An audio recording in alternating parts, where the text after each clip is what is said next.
Here's what you'll need for an easy but delicious way to do salmon. Tuscan Garlic Salmon, that is.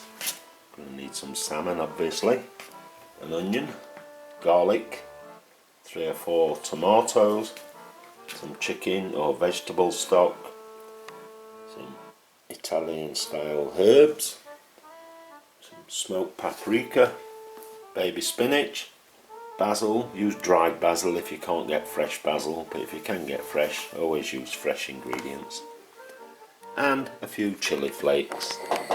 First thing we're going to do is melt a knob of butter and some vegetable oil into your pan, and then into there, going with a 1/4 teaspoon of your red chili flakes,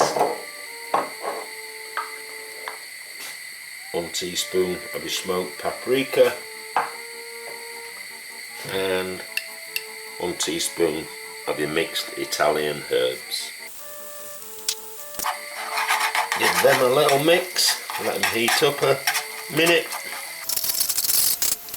and then into there, skin side down, with your fillets. And we're just going to give these fillets a few minutes either side just to cook it through and crisp up your skin.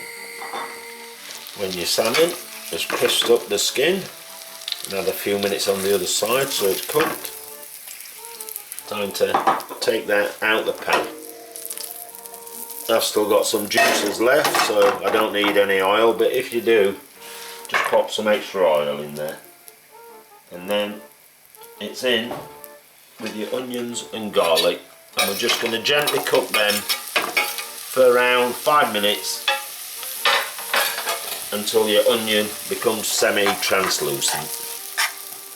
With your onions gently frying, it's time to prepare your other stuff.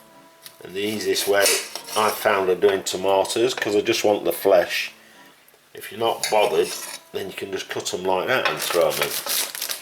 But because I'm just after the flesh, I'm going to take the seeds out,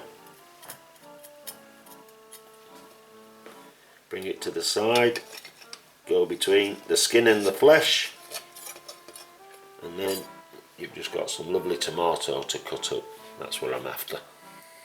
When your onions are the semi-translucent state we're after, you're going to go in with your chopped tomatoes, with your spinach,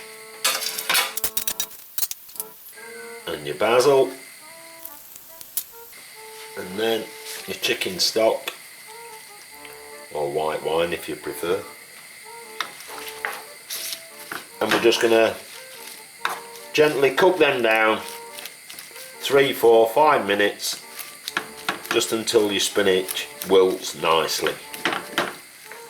When your spinach is wilted down nicely, just give it a taste test. So if it needs any more seasoning, I'm going in with a bit of cracked black pepper. The stock cube is already salty enough, so it doesn't really need any salt.